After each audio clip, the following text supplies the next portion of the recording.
All right. Hello, everybody. I hope you all are doing well. This is DFS Army's NBA Tournament Strategy Show. I know everyone's already starting to think about Thanksgiving, and this is a massive slate, but there's still basketball going on, guys. Don't forget about that. And today we have, like I said, a massive slate, so can't waste too much time. But I do like to start the show by looking back at last night's slate, seeing how that went.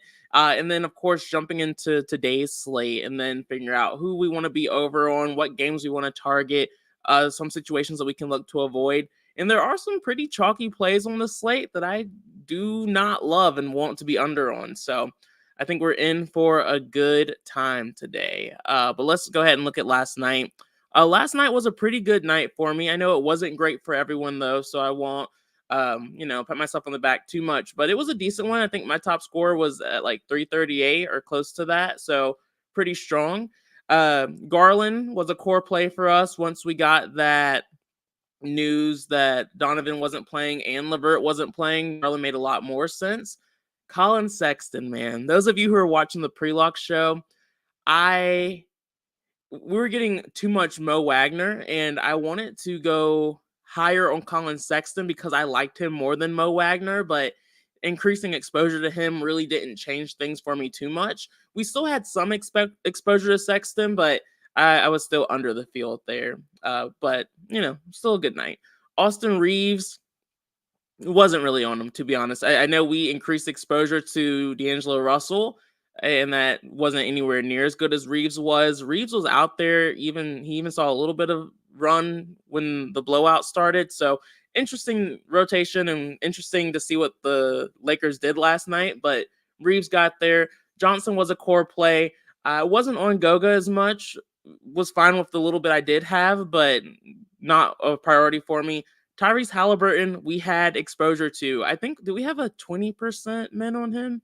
Maybe higher, maybe 30. I don't remember exactly, but we were over the field on that 14%. So that was nice, and that helped out a lot. Sadiq Bey, I didn't have as much of. Wish I did have more. That would have made the night even better. Jared Allen saw a boost naturally once we got that LeVert news. I think the thing that helped me was I was over the field on Max Strus and Ayton and guys like that. So it just made the slate pretty good overall, but I do know that it was a tough one for some people, so I won't, like I said, spend too much time on it. On to today, which will hopefully be even better. Let's see. B-Max said, this Tatum news is huge. If he's out, I'm locking in Holiday. Don't think that's a bad approach. You're right, though. That Tatum news does matter a lot. Dixon said, of course, today I say Buddy Hield says cheeks. He goes off, pulled it the same thing. Hey, at least Buddy Hield wasn't in the Nuts lineup. Because if he was, then that would be a really bad streak of always not liking the guy who's in the Nuts. But that's not the case, so it's okay. No worries. No worries. Hope you're doing well, Dixon. Thomas Dye, good to see you, man. Jarrett said, I could have had multiple takedowns if Halliburton didn't go dumb in the third quarter and had 318. Yeah, Halliburton was a must-have last night. If you didn't have Halliburton, it was a toughie. It was a toughie. And I did go under on Trae Young, which was embarrassing because Trae Young did do pretty well last night, but thankfully you didn't have to have him, so it didn't impact things too negatively for me. But yeah, all in all, good one. But let's jump into today's slate. It's huge. It's going to be a lot.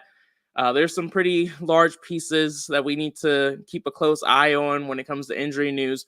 But in general, if no one ends up getting ruled out, the way that I'm treating this slate right now is I'm prioritizing this Wizards-Hornets game. Highest total on the slate, close spread, a game that I want to force exposure to if I'm not getting these guys naturally. Next up, you have the Raptors and Pacers.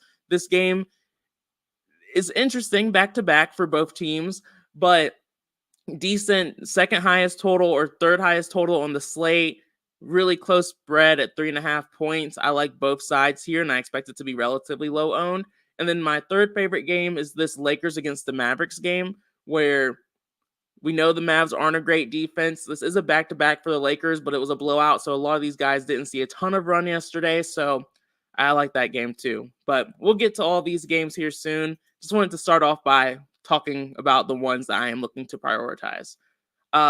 First things first, Wizards against the Hornets. These Wizards, man, they're very hit or miss. They've been a little bit better for DFS purposes here recently. Kyle Kuzma is always your consistent guy. He's a little bit priced up, so I think he's priced where he should be here. He's not the one I'm trying to make a priority on this slate, but I think I would be comfortable having some exposure to him, especially if he stays this low owned at 8%. He's someone that I want to make sure I get some exposure to here in a really soft matchup against the Hornets. But I'm keeping an eye on the ownership. If that increases to like 10 to 15%, I'm not going to force exposure. But if he stays at 8, he could be a little sneaky here. Jordan Poole is finally chalk. It's taken a little bit, and we were a little early to the party on some occasions, but Jordan Poole in soft matchups, I'm willing to play, especially when he's only 6,300.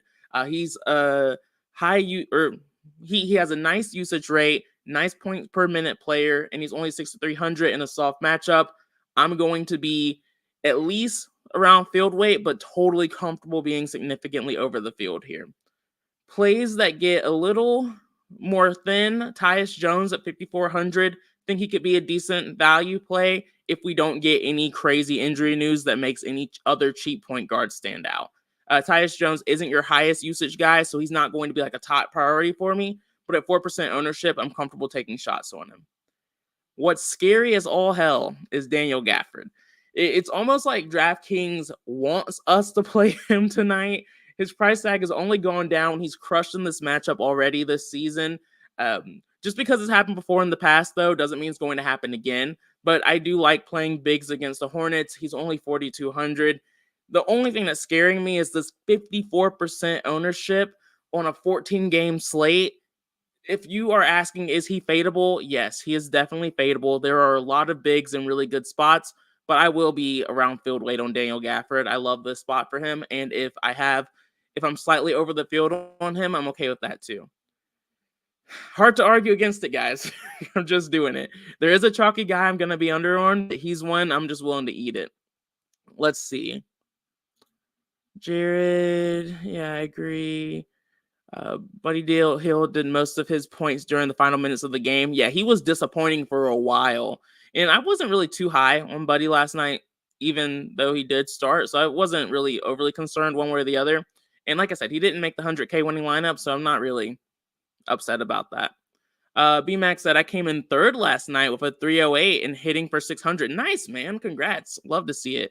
We had a few screenshots in the Discord that I didn't have time to post. I saw some people have some really nice ROI yesterday. So sorry if anyone's like upset about that. Just didn't have the time today. Jared, you agree? Yeah, I like that Lakers game as well. B-Max said Kuzma, Poole, Gafford, Ball, and Bridges are all in my player pool for the first game. Yeah, I like that. That's a good group. Jared, yeah, it's something that I'm on the fence on right now, and literally his ownership just increased to 62%. It depends on how much value we get on this slate. That's literally what's going to be the deciding factor for me. If Gafford, if we don't get any more value, then Gafford's going to be someone that I'm just going to have to play because he's 4,200 and he should crush tonight. But if we get more value, we get some injury news, we have some better pivots, then I'm open to pivoting. So, yeah, love the Wizards tonight. All the guys we just mentioned. And then the Hornets side of it, love these guys just as much. You should get exposure to Ball, Bridges, Williams naturally without having to force exposure to them. LaMelo Ball is potentially going to be a leverage play for me on this slate at 10% ownership. But again, it might be hard to get over the field on him if we don't have a lot of value. Miles Bridges definitely needs to be in the mix. He's been crushing, especially with him presumably going to be starting tonight. I like this spot for him. Hard to get off of him as well.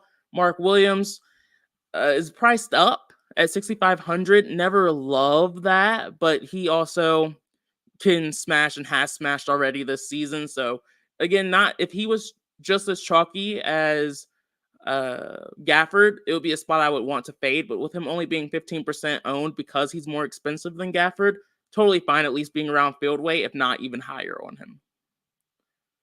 Outside of that, the rest of these plays feel pretty thin ever since Miles Bridges has returned. Haven't really seen those ceiling performances from Hayward, Washington, Miller. I'm fine with a little bit of Hayward exposure And even if you want to get a little cute and play Brandon Miller, just because the matchup is soft and it's the highest total in the game, I'm more open to it than I typically would be, but I still don't love it.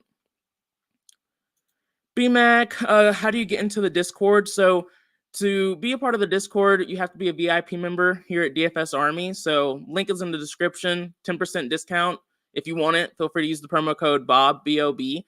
But from there, once you get on the website, you click on the Discord button up there and it gets you all set up for that. Yeah, it's a really big question, but for me, it's only going to happen if we get more injury news. Thomas said Lakers game will not be on national TV, only available here local. Yeah, that's a good call out. Worth mentioning. Even though LeBron did disappoint a little bit, but that wasn't his fault, really, because of the blowout. But next up, we have the Nuggets against Orlando Magic. No real injury news here for the Nuggets. We know this Magic team is pretty solid defensively at this point. But with Wendell Carter Jr. out, I am still more open to targeting it than I would be with him. So I still love Jokic. He's expensive. It's going to be hard to get there, but I want to be at least around field weight. We know how the kind of slate breaking upside he has. Aaron Gordon, I want him in my mix. Probably going to be a leverage play. Michael Porter Jr., same exact story. I like him. Probably going to be a leverage play. They've had some off games here recently, but at super low ownership, mid-range guys, I'm willing to take shots on them. So not going crazy, but I like them here. Snow Talk, yes, I do like Mark Williams tonight. And yeah, I'm with you on Harden as well.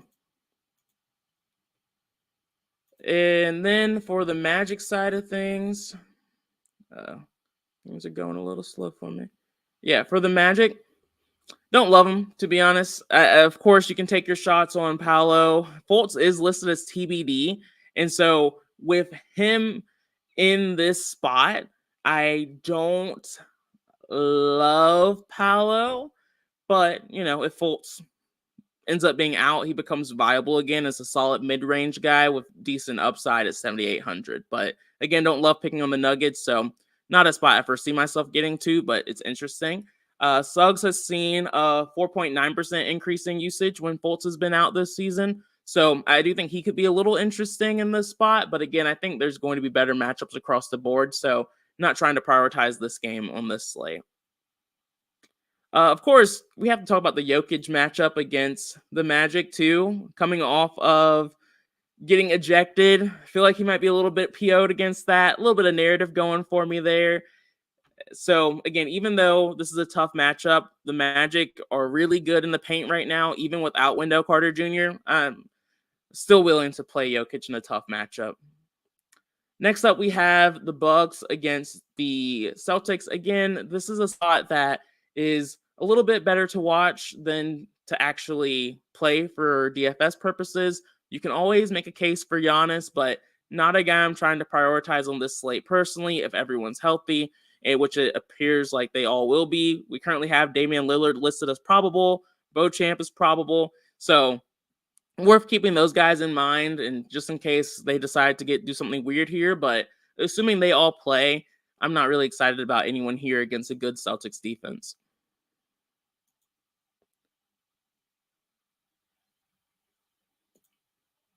As was mentioned earlier, the Celtics have Jason Tatum listed as questionable. Probably the most important news on this slate. If Tatum is out, we can play all of these guys, honestly. You can play Jrue Holiday at 7,100. That price tag becomes much more viable. His usage rate increases substantially. Jaylen Brown would also, hopefully, I don't think he would be a sneaky GPP play if Tatum's out, but he would definitely be very viable on this slate. And Porzingis, I wouldn't be as interested in, but I would be okay getting some exposure if it happens naturally. You also don't want to not mention guys like Derek White, Al Horford, Pritchard, Sam Hauser. Like, these guys are in the mix, especially if Tatum ends up getting ruled out, but I would really only prioritize Brown and Holiday as guys I would force. All right. Next up, we have the Nets. This is a team that I think could be a little interesting. You all know I like to pick on the Hawks. They're just a team I like to pick on because they're not very good from a defensive perspective.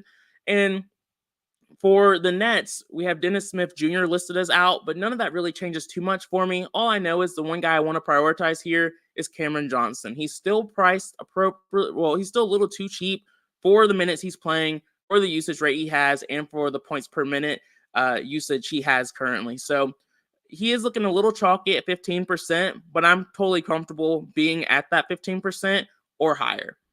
So yeah, I like Cam Johnson tonight. Outside of that, I think Claxton is viable. I don't really love getting a lot of Spencer Dinwiddie or Bridges tonight, but I'm okay with a little bit of exposure here if it happens naturally. But I don't want probably more than 20% or anything like that. Bridges is 8K. Yeah, just not very interesting plays for me outside of Claxton and Cam Johnson here.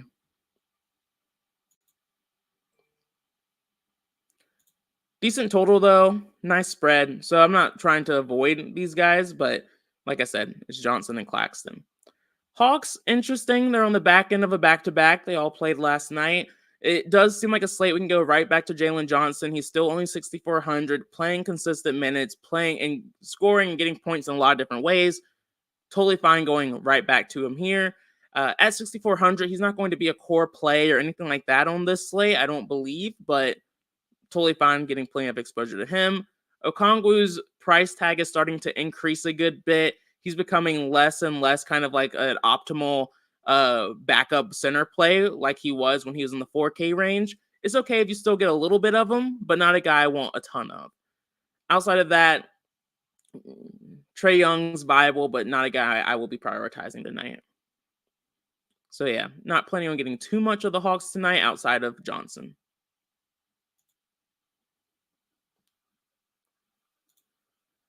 Jimmy Hayes said, I'm sticking with the shorter slates tonight. Too much room for error. Yeah, I get it. I don't love these gigantic slates, Jimmy, but usually you can still focus on a few games that we touched on at the start, and then you can sprinkle in some of the other plays, especially if you MME. If you single entry, I really understand your thought process there. Like, it's even more stressful trying to create the perfect one line.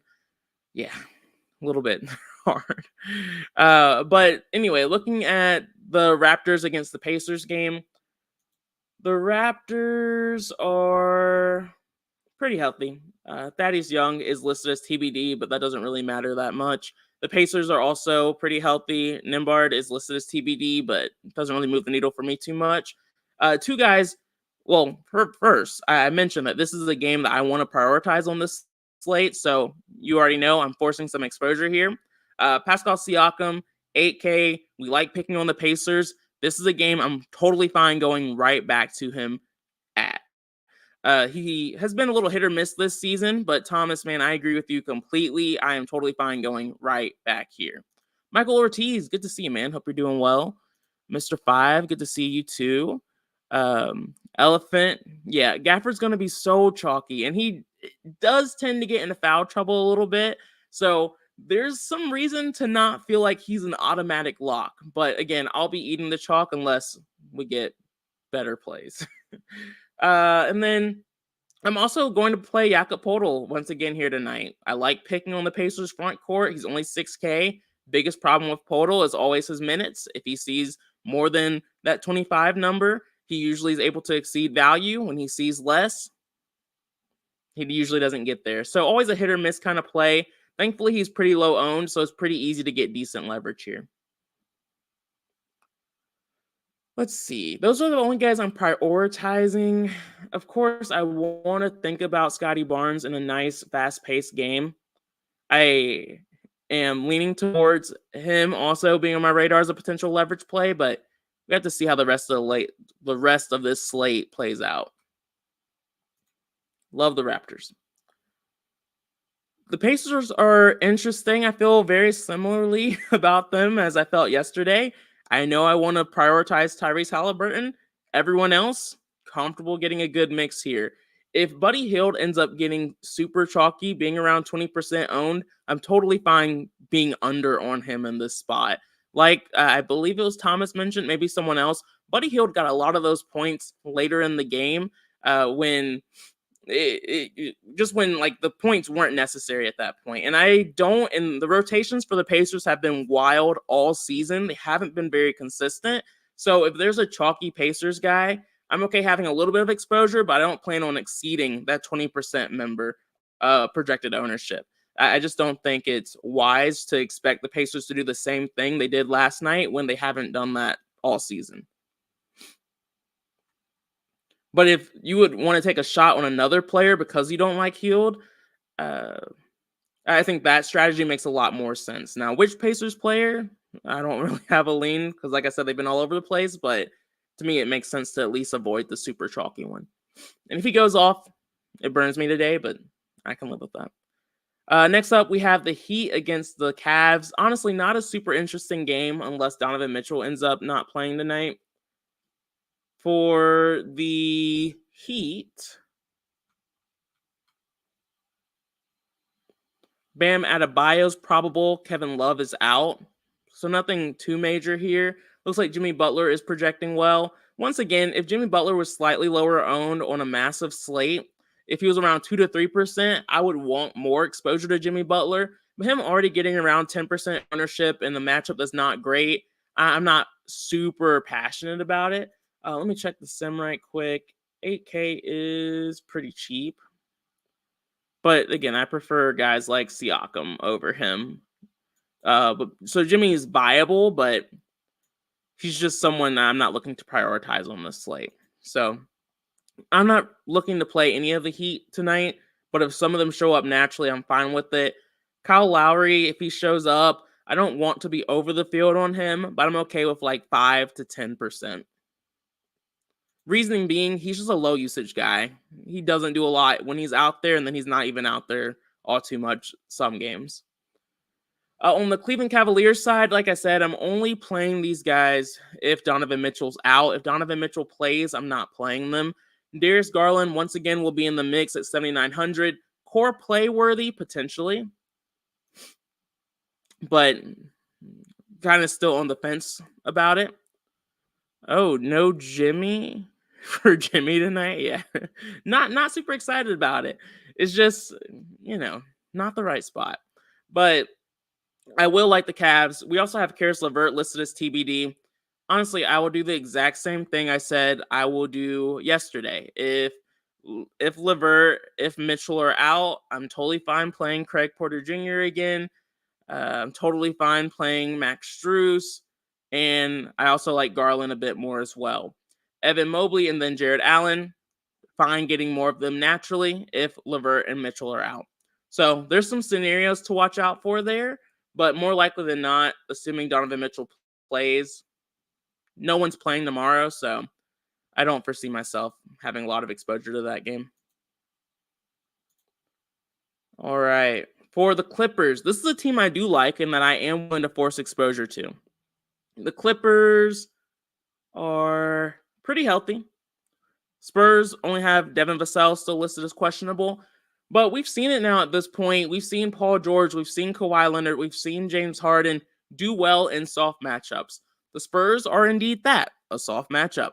So Paul George is someone that I want to make sure I get exposure to at low ownership tonight. Kawhi Leonard is another guy I'm going to make sure I have exposure to at low ownership. I say it all the time. When it comes to Paul George and Kawhi Leonard, I don't really have a strong lean.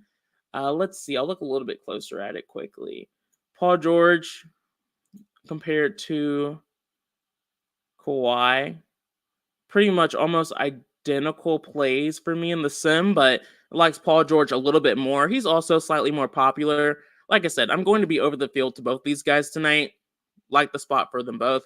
And then James Harden, his price tag is starting to come up a little bit, but he's still only 7,900. I'm going to keep playing him until he kind of crosses that 8K boundary, and then I'll have to think about it a bit more. But for now, he's just a pretty easy play for me at 7,900. Yeah. So I'm playing all of them. Outside of that, your Westbrook, I'm not getting to him today. Zubac, don't love it. I think there's much better center plays today. One being extremely chalky, much better than him. Same situation with Powell and Mann. They're just not standing out for me too much here. so I'm not getting there. Spurs, I'm also not extremely excited about. Not loving picking on the Clippers too much here. Victor looks like he's projecting okay. If he shows up some, I'm fine with it, but not my favorite spot for him against the Clippers. I'll look a little bit closer at it to make sure we're not missing anything. But if I'm playing anyone from this game, or from this team, it'll be Victor or Johnson or Sohan. But I don't plan on playing any of these guys tonight. Next up, we have the Bulls against OKC. The only guy who stood out for me here was Vucevic against this Thunder team, who, of course, they have improved a good bit defensively, but they're still not a team I'm not afraid to pick on. Outside of Vuce, I'm just hoping we don't have to keep worrying about these guys. It's a tough team to kind of pick between the trio for, and on a 14-game slate, I think you're totally fine just avoiding the situation altogether. But let's make sure there's not any news we need to worry about. Zach LaVine's probable. Caruso's probable. Patrick Williams is probable. Nothing too crazy here. So I'm fine getting some Vucevic exposure, but I'm not going to go crazy here because there's still some other bigs I like a bit more. Next up, we have the Thunder. And for the Thunder, you always like to get a little bit of SGA and a little bit of Chet as long as he's in the 7K range. These are two guys I'm totally fine still having exposure to. I miss when SGA was low owned. SGA used to always be a single digit ownership guy, but now people have caught on. They realize he's a solid play. This is a nice game that has a decent total at 225. Because of the ownership, I just can't make SGA a priority for me on this slate, but I do think he's a very viable play. But there's other guys I'm paying up for, and SGA is just not going to be one of them on this slate for me. Chet, I'm hoping shows up a good bit naturally, but again, not a guy I'm going to go out of my way to prioritize on a 14-game slate. A lot of centers. Hard to prioritize guys who are just in slightly above average spots. Similar story for me here for the Kings against the Pelicans. This Kings team, when they are healthy for the most part, no one really stands out. We do have quite a few questionable tags, though, that we need to keep a really close eye out for.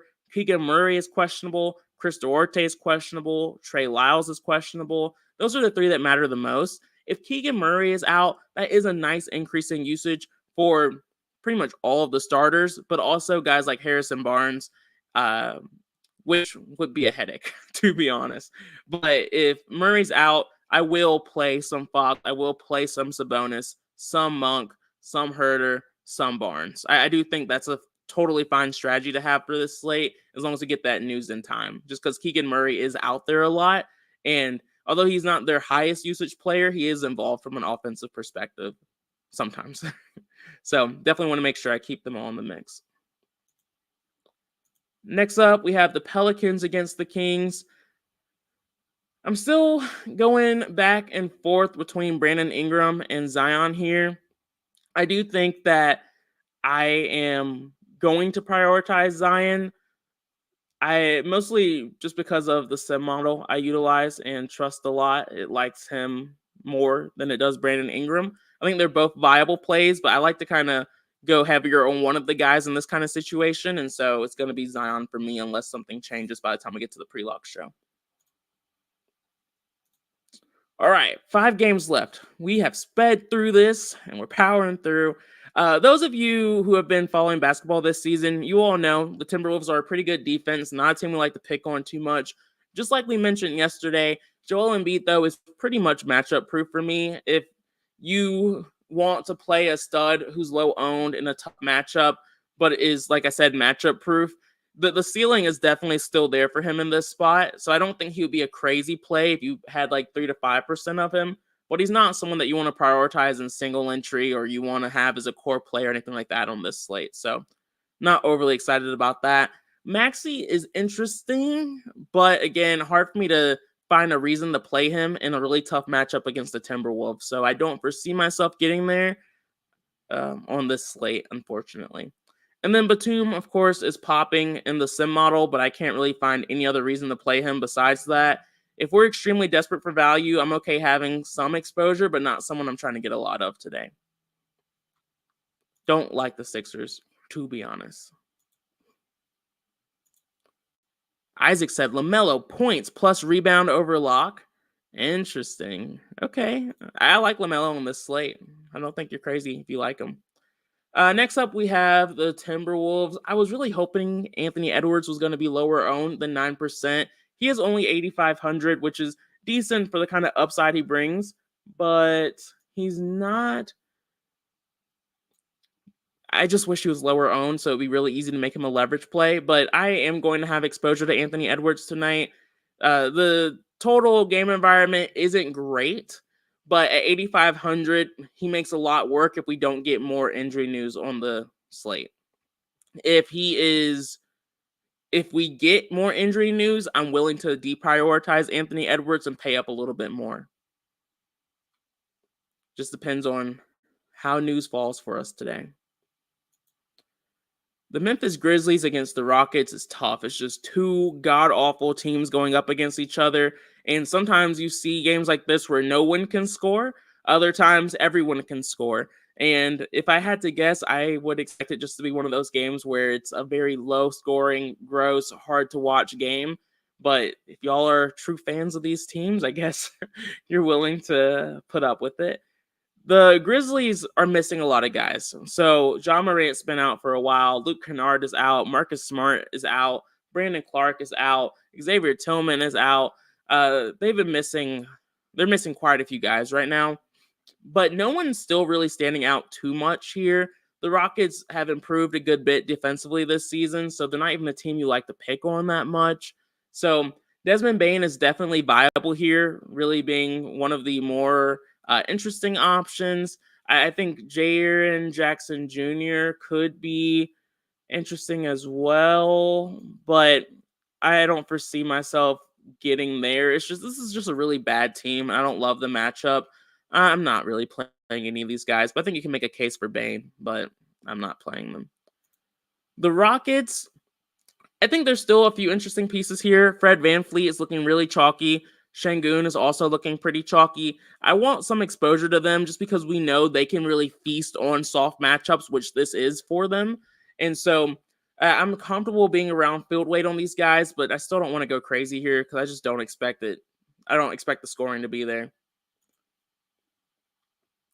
Finally, we're in a good stretch of games to be excited about. It feels like it's been a while, but we can shake off the rust a little bit.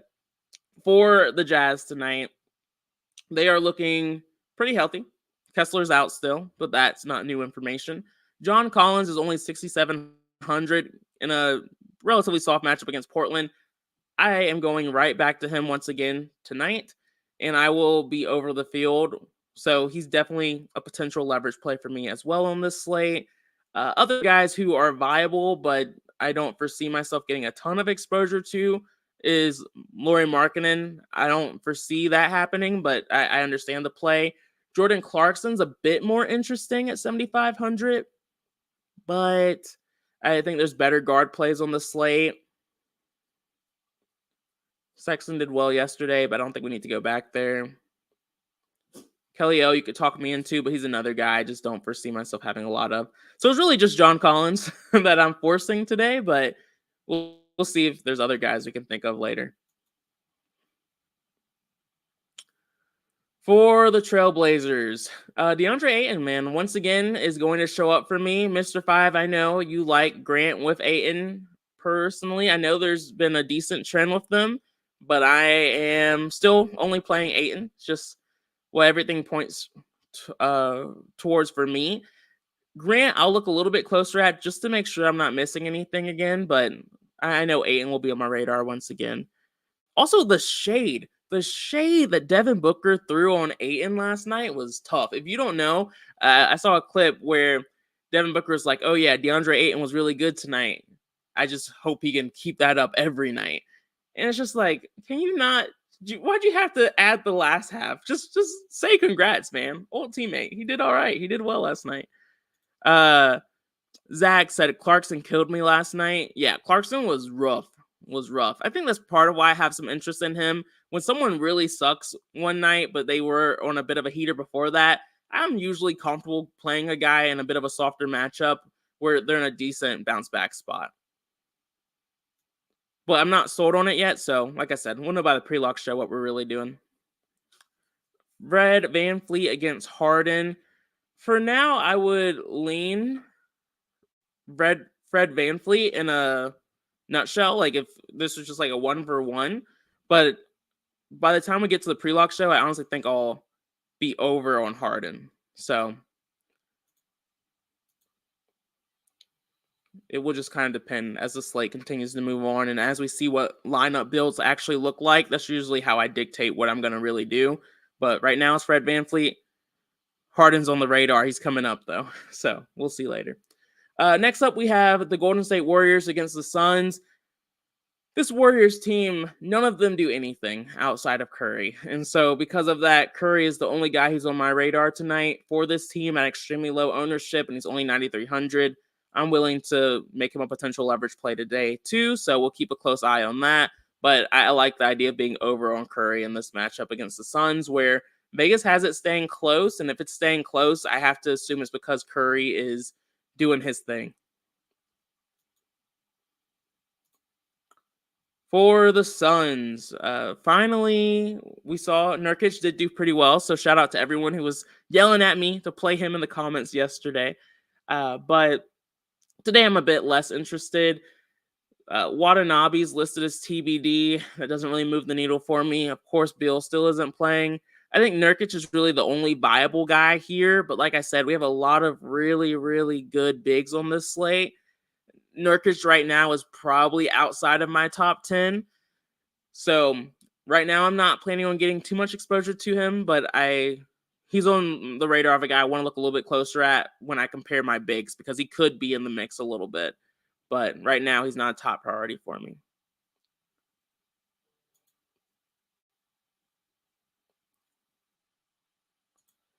And then last game on the slate, probably my favorite game on the slate, at least for the Lakers. Doncic is fine here. You know, he's always able to break a slate. Irving at 8,400. Again, these guys just aren't standing out for me as much as some of the guys that I'm forcing exposure to earlier in the slate, especially at the guard position. Let's see, 8,400 for Irving. Yeah, he's definitely viable, has some upside. I think I still like Anthony Edwards a bit more than him, but he definitely still has some meat left on the bones here where he can exceed his value. So I'm comfortable with Kyrie Irving if he shows up, but not a guy I'm going to force. Tim Hardaway Jr. looks like he's projecting pretty well for us here. Let me look at the sim. 5,500. Tim Hardaway. Yeah. It likes him a good bit. It likes Tyus Jones a bit more than Tim Hardaway. I usually don't love playing Tim Hardaway Jr. unless Doncic or Irving's out. So at 5% ownership, I'm okay being around field weight, but he's not someone I want more than 20% of on this slate. All right. Finally, a place where I have some strong opinions. Love Anthony Davis tonight. And only at 2% ownership, I don't really care about just doubling the field and being at like 5% to have decent leverage on him. I want to be significantly over the field on AD tonight. We know we can play bigs against this Mavericks team, and that's the one trend that has stayed true. We've seen other positions have some strong performances, but typically they have to be extremely efficient to get there. So it's a little bit harder to predict. Whereas with bigs, pace matters, but it matters a little bit less as it does for other positions. So Anthony Davis, lock as a leverage play for me on this slate, and someone I'm going to have a ton of. So I like him a lot. LeBron James is fine. Don't love him as much, especially with the 12% ownership. But if I get some exposure, if I get less than 20-25%, I'm totally fine with that. D'Lo, don't feel passionate about. Only 3% projected ownership. Fine getting some exposure to him. Austin Reeves, 30% ownership with a $5,600 price tag. Reeves has been good. I'm not going to argue against that. They've kept him involved. He even saw a decent run yesterday. but I'm not doing it. I refuse to play a chalky Austin Reeves against a slow-paced team like the Cavs or like the Mavs. I get it. I understand the thought process.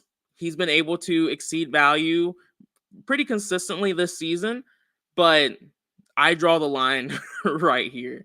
So you will not see me with 30% exposure. I don't know if I'll X him out. I might be okay with like 15, 20%, but I will be under the field on him.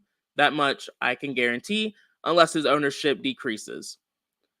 Outside of that, again, I'll be fine with a little bit of guys like Rui Hachimura, Torin Prince, but they are very far from priorities for me on this slate.